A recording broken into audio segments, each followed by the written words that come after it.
Sejam muito bem-vindos a Eu é Mais Bolas, o seu podcast de debates e de análise semanal do que vai acontecendo pelo Alto Minho. Esta semana comigo tenho a Adriana e o Hugo e já vamos aos temas que eles escolheram porque vou fazer assim um breve apontamento do que aconteceu esta semana. Houve feriado na terra da Adriana, celebrou-se Santo Eutónio e foram reconhecidos 24 cidadãos, empresas e instituições, tendo Sampaio da Nova recebido a medalha de mérito municipal. Depois a Adriana vai explicar porque é que o Sampaio da Nova recebeu esta medalha. Ficamos a saber também que a água mais barata no Alto Minho é em Monção e em Ponte da Barca, segundo a DECO Proteste. E o Eixo Atlântico ganhou dois novos membros e, eventualmente, um centro de interpretação em Viana. Eu digo eventualmente porque anúncios há muitos, mas depois concretizar este tipo de instituições, de projetos, de edifícios, se calhar demora um bocadinho mais a concretizar. Vamos a ver.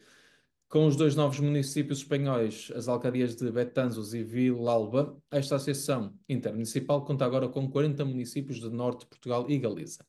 E num ano que vai terminar com eleições autárquicas, já se realizaram, se calhar, as eleições mais importantes no Alto Minho, que foram as eleições para a Associação de Futebol de Viana do Castelo. Dois candidatos, Pedro Bezerra e Ricardo Felgueiras, e ganhou o atual vice-presidente da Associação de Futebol de Viana, e que, por isso, a partir, em breve, irá tomar posse e passará agora a tomar conta da associação que mais pessoas faz chatear e mover e que realmente fazem-se nos cafés debates sobre aquilo que realmente interessa, que é o futebol e não tanto a política. Mas nós por cá gostamos é da política e por isso vamos aos temas da semana. A Adriana, nos dois temas, trouxe uma preocupação com a habitação e começa então com a abertura do concurso para a residência do BBC na STG, com preço de base de mais de 16 milhões de euros. Adriana, há de facto um problema de habitação no Alto Minho? Eu acho que sim, e cada vez que saem notícias vemos o aumento dos preços, tanto de arrendamento como de compra, em alguns municípios, e tendo em conta que estamos a falar de estudantes, que dos problemas do acesso ao ensino superior é não só o acesso, mas depois o manter, tendo em conta os custos associados ao estudar no ensino superior, parece-me que o aumento da oferta das residências académicas do IPVC em Viana, tanto como pelos outros concelhos que têm polos de escolas superiores, me parece de extrema importância, tendo em conta o panorama que vivemos hoje em dia.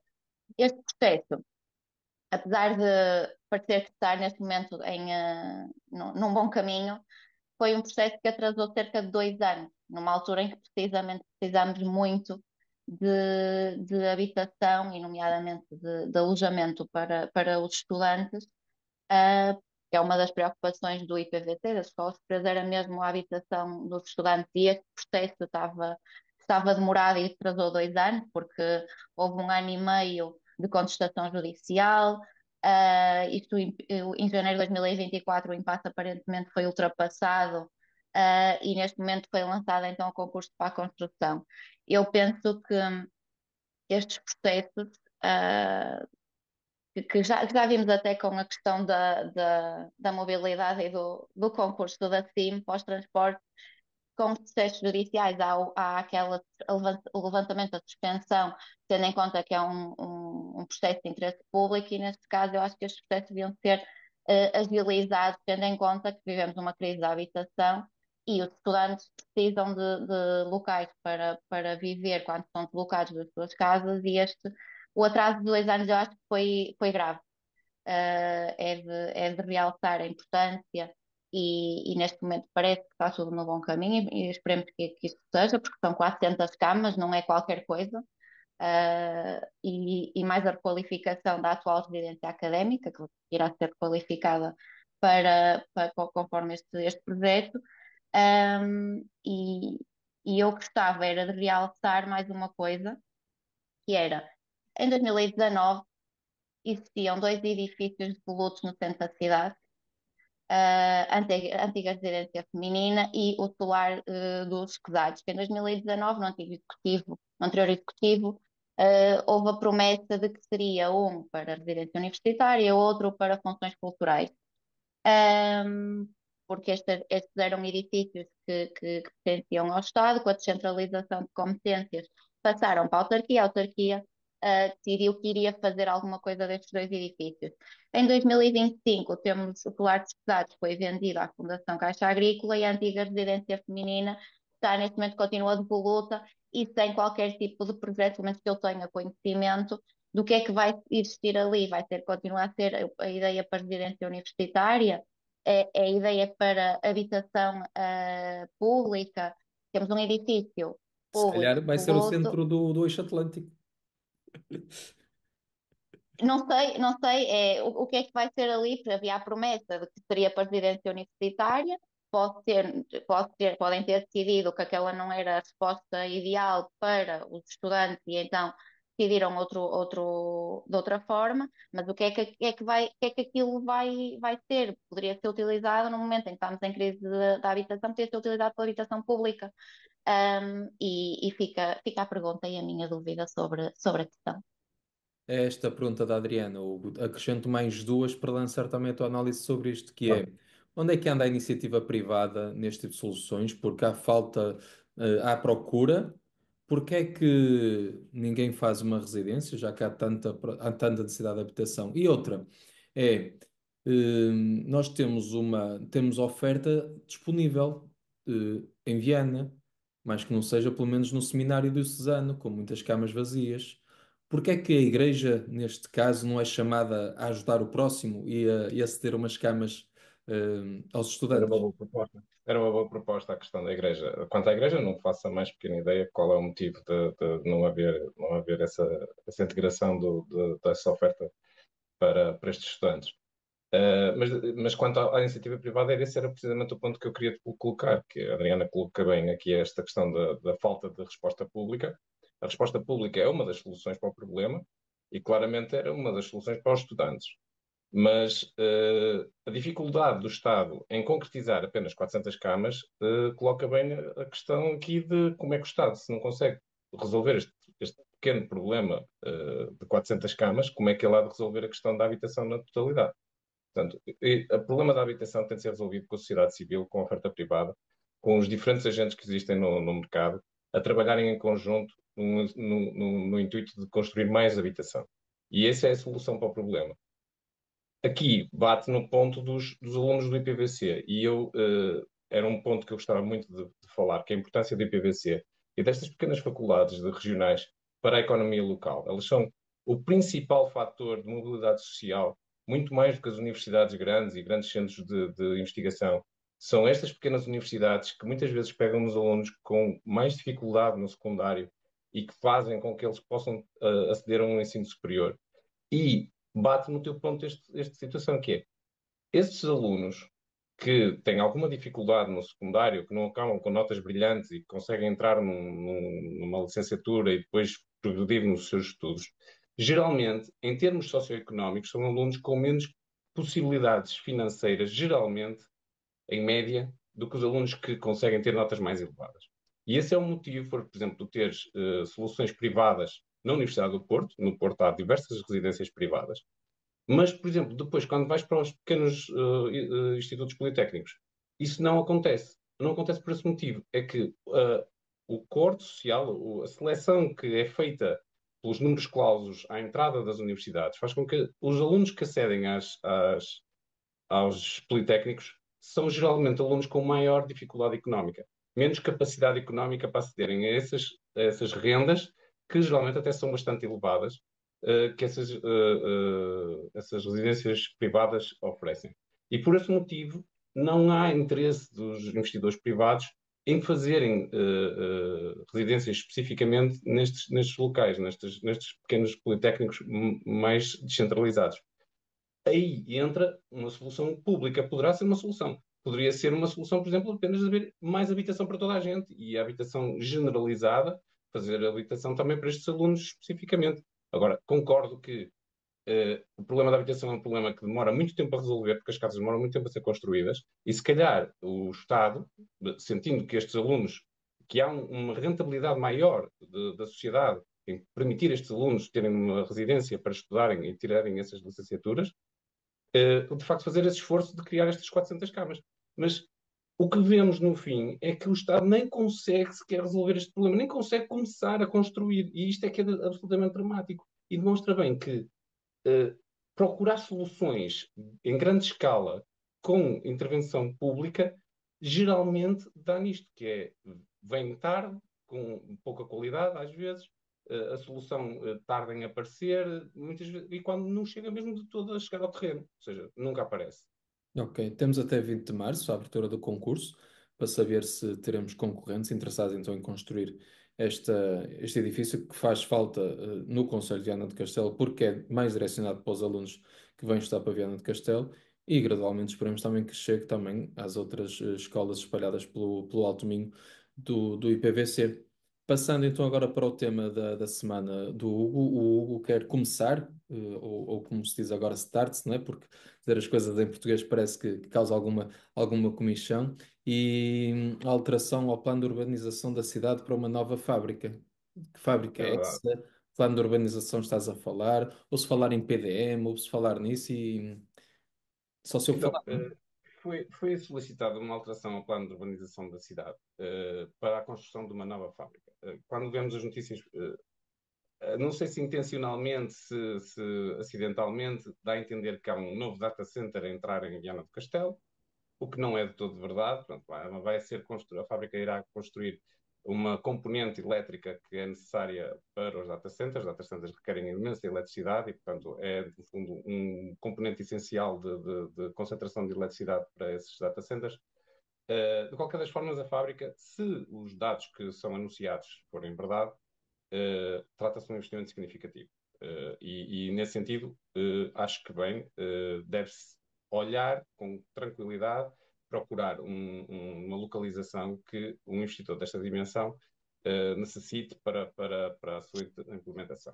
E nesse sentido, a Câmara, até aí, parece-me relativamente bem, ou seja, propõe propôs aos partidos políticos, na Assembleia Municipal, duas localizações, uma preferencial, se não fosse possível, uma segunda. Passou a primeira, portanto, sem votos contra, coisa que foi relativamente pacífica. Mas isto levanta-me algumas questões. Já só para contextualizar. Estamos a falar de uma fábrica que iria criar 500 postos de trabalho diretos, diretamente 500 pessoas iriam ficar empregadas, e produzir 675 milhões de euros, essencialmente em exportações, até porque não há data centers neste momento a serem criados em Portugal. Iria usar o porto de Viana do Castelo para essa exportação. Pronto, tudo perfeito, tudo tranquilo, aparentemente é um ótimo investimento para Viana do Castelo. O que me levanta aqui algumas dúvidas é que já em junho de 23, eu até andei à procura das notícias, depois não consegui encontrar, foi feito também uma alteração, uma suspensão parcial do plano de urbanização da cidade para um outro terreno, para um outro investimento, também com, na altura, falou-se de 600 postos de trabalho diretos, uma urgência enorme em construir um ano, e passaram-se 2 anos e esse terreno em Ganha continua disponível. Aliás, houve quem colocasse a hipótese de colocar lá a fábrica, já que já estava esse terreno com a alteração da suspensão do PDM para aquela localização. E de facto, isto vai bater naquilo que nós estávamos a falar na semana passada, que a Adriana e a Marta tiveram a falar, que é, com tantos anúncios, uma pessoa chega a um ponto em que já nem sabe exatamente o que é que vai ser realizado, que se isto vai realmente para a frente, não é? Seria fantástico, mas eu começo a colocar as minhas dúvidas, porque de facto vemos anúncios de investimentos privados, investimentos públicos, e vai acontecer, vai isto, vai aquilo, vai aquilo, uma série de coisas irão acontecer, mas depois aquilo que chega de facto ao terreno e que nós vemos é que não é assim grande coisa. E só para acrescentar aqui um ponto que é 500 postos de trabalho, né? Estamos a falar que, mais ou menos, geralmente, diretos, haverá sempre logística associada a estas pessoas que vêm para Viana do Castelo, né? Não sei onde é que eles vão arranjar estes profissionais, mas terão de ser contratados, eventualmente fora de Viana, porque neste momento, com a taxa de desemprego que há, e são empregos, alguma diferenciação, não vai ser fácil de encontrá-los. Portanto, onde é que as pessoas vão viver? Onde é que as pessoas vão viver, deslocações, por acaso o transporte rodoviário para o local já existe, eh, terá boas acessibilidades, também esse é um dos motivos de escolha dos terrenos, mas a Câmara pensou nas consequências deste investimento para a cidade. estamos a falar de mais 250, 300 postos de trabalho indiretos, então são 1000 pessoas novas em Viana do Castelo, onde é que elas vão viver, como é que a cidade vai se organizar para receber este investimento. Parece-me que tudo isto falha. Acho que há um grande alarido acerca destas propostas, destas apresentações. Aparece toda a gente, palminhas, câmaras, fotografias, tudo mais, mas depois, na prática, vê-se de facto é muito pouco. Houve um debate esta semana, Hum, foi em Viena, a cidade do futuro, sim, que parece que às vezes dava jeito nessas conferências de debater realmente o futuro e não apenas aquelas coisinhas que acabam lá por ser debatidas que volta e meia acabam por dar sempre à mobilidade, e não menosprezando a mobilidade, Adriana, sim, calma, sim, não, não me sim, mates, não menosprezando. sim, Mas parece que o futuro é só a mobilidade e o carro e a mobilidade, e depois esse tipo do que estavas agora a apontar, e bem, não é? A localização, onde é que vai ser, e tudo aquilo que é necessário montar à volta e criar à volta a estrutura, isso acaba por ser sempre descurado e depois logo se vê. Há uma coisa que eu não consigo perceber, e se calhar, primeiro sim. teu, bem, antes de passar a bola à Adriana, há uma zona industrial ali a meia dúzia de quilómetros. Um dos terrenos, um dos terrenos proposto era ao lado da zona industrial, portanto, era praticamente na zona industrial, ou seja, do outro lado da A28. Portanto, Eu não temos a tenho, zona industrial de um lado corrige-me e se o... estou Sim, enganado, mas teoricamente sim, uma zona industrial não é uma zona em que tem condições favoráveis para a instalação industrial, quer a nível de acessos, quer a nível de infraestruturas de saneamento, quer a nível de sim, infraestruturas elétricas. Esse tipo sim, de infraestruturas numa zona industrial estão preparadas sim. para Sim, facilitar a de instalação das facto, empresas, não é? mas, a proposta é porque a dimensão da fábrica é tal que se vires, se puderes ver, eu não poderei enviar depois, os ouvintes não poderão, as pessoas que estão a assistir não podem, mas eu convido a irem à ata da Assembleia Municipal e a dimensão da fábrica é realmente muito grande, ou seja, não haveria espaço na zona industrial neste momento para acomodar aquela fábrica, portanto, eu compreendo que se calhar o investidor teria interesse num terreno um bocadinho mais próximo se a ideia é exportar pelo Porto de Mar, mais próximo do Porto de Mar, para não ter de fazer todas aquelas rotundas. Imagino eu que deve ser um equipamento bastante grande, porque a proposta é mesmo junto ao Porto de Mar, fica a 1 quilómetro do Porto de Mar, mais coisa menos coisa. Mas a segunda proposta é já realmente junto à zona industrial. Mas aquilo que estás a dizer é mesmo verdade, porque é só para dizer que isto é um componente eletrónico, isto provavelmente quereria e seria interessante ver, por exemplo, se o IPVC, voltando à questão de que estávamos a falar há bocadinho, se o IPVC não teria interesse ou não poderia aproveitar o facto de ir para aqui uma fábrica na área da eletrotécnica para desenvolver engenharia nesta área, porque é muito mais interessante empregar vienenses do que propriamente, ou pessoas do Alto Minho, ou gente aqui da região, do que propriamente andarmos a ir procurar, a recrutar engenheiros eletrotécnicos, se calhar ao Algarve. Não é?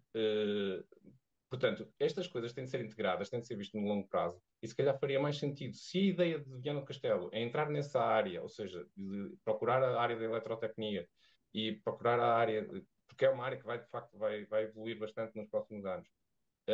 Então, o IPVC devia-se acautelar, não é? Isso devia ser conversado com o IPVC e já no próximo ano ter já vagas, um aumento do número de vagas, por exemplo, em engenharia eletrotécnica.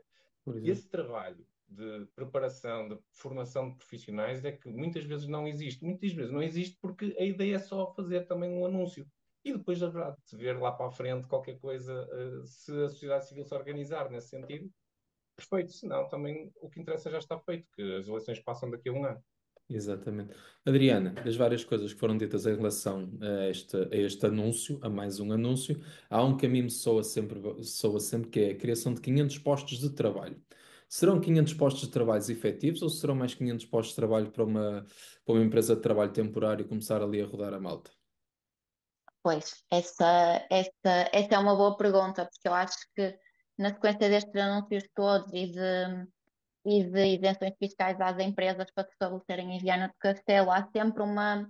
Não me parece que haja uma preocupação de perceber que tipo de postos de trabalho são estes, que condições de trabalho são estas, porque os 500 postos de trabalho parecem excelentes, não é? Principalmente numa altura em que vimos despedimentos de várias empresas no Alto Minho, vermos 500 postos de trabalho é sempre, soa bem e parece bem. Mas é sempre essa questão, será que é mesmo postos de trabalho com trabalho tem que ser trabalho precário, trabalho temporário? Ou será através de empresas de trabalho temporário que vão aumentar a precariedade no distrito? De tudo o que o Hugo disse, eu concordo com ele. Na questão de, não em tudo, mas concordo com ele na falta de visão e de falta de perspectiva a longo prazo que existe, acho que não é exclusiva do nosso distrito, mas estamos a falar aqui do nosso distrito, e em relação a Viana, não há uma perspectiva, é dos anúncios, e principalmente, pronto, sabemos que não sei se é por estarmos em ano de eleições ou não, mas de repente multiplicam-se os anúncios, as suspensões já vamos na terceira suspensão ou entre PDM e Plano de Urbanização da cidade de Viana. E nisso eu estou de acordo com o Hugo. A proximidade do Porto de Mar, se nós tivéssemos uma ligação ferroviária ao Porto de Mar, se calhar já não era necessário que a empresa estivesse tão perto do Porto de Mar. Esse tipo de questões que nós precisamos de levantar e precisamos de discutir implica uma perspectiva a longo prazo daquilo que queremos, e que eu acho que isso neste momento não está a ser levado em conta, é os anúncios, os 500 postos de trabalho, que neste momento as pessoas gostam de ver, não é? Porque numa altura em que vemos as empresas a fechar, se existe uma que vai oferecer 500 postos de trabalho, perfeito. É difícil depois ter um debate por trás do que é que queremos para a cidade quando estes anúncios são assim feitos desta forma. Muito bem. Passando então para o nosso Hora Bolas desta semana, voltamos à Adriana e à habitação. Neste caso, o facto da Cruz Vermelha Portuguesa ter dito que teve que ajudar mais 76% de pessoas sem teto. Como é que se Em passa? 2024. Eu escolhi esse tema para a Hora Bolas e, passados uns dias, surgiu outro título, que é o Portugal é o país da OCDE onde é mais difícil comprar casa. Então, acho que estes dois títulos vão bem juntos para falar aqui no Hora Bolas, e é mesmo o aumento do número de pessoas sem teto em 76% relativamente ao ano 2024, que representa uma crescente crise social e habitacional no nosso país, que não está a ser, não é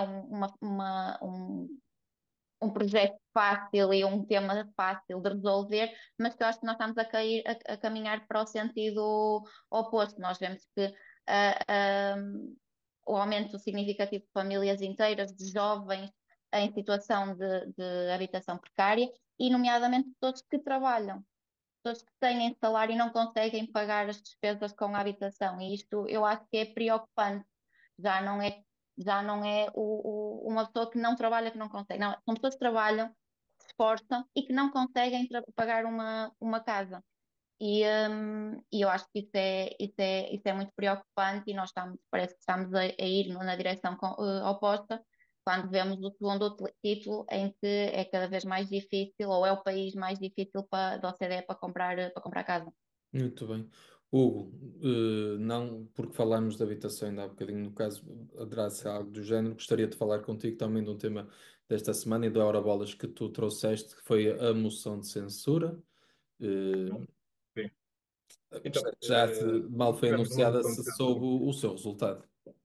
Sim, nós tivemos uma moção de censura que foi basicamente um movimento de ilusionismo, como Ricardo Araújo Pereira fez um vídeo que já está a correr na internet de forma viral, para tentar mascarar um problema que o Chega tinha. E, de facto, só para dar um toque, que aquilo que o Primeiro-Ministro lá foi fazer foi adensar ainda mais as dúvidas. Se dúvidas havia, pior ficou depois da intervenção do Primeiro-Ministro. Mas o ponto essencial aqui não me parece que seja tanto a questão do Primeiro-Ministro. Há um momento do debate, eu estava a ver em direto, e a deputada Rita Matias tem a seguinte intervenção. Expõe uma série de casos de corrupção na sociedade portuguesa e depois diz abertamente: nos 900 anos de história, isto estou a citar, nos 900 anos de história que o país tem, a Terceira República é a maior vergonha. Ora bem, a Terceira República foi a única república democrática ou monarquia, ou não houve monarquias democráticas no seu no sentido universal, porque não havia voto universal, mas o primeiro momento em que Portugal tem uma democracia plena foi com a Terceira República. Para dizer que nos últimos 900 anos de história, o único momento em que Portugal pode ter vergonha é da Terceira República, levanta-me algumas dúvidas sobre aquilo que o Chega quer para o nosso país. E até porque estamos a viver hoje, no momento em que estamos a gravar, está-se a decorrer uma eleição que é absolutamente fundamental para a Europa.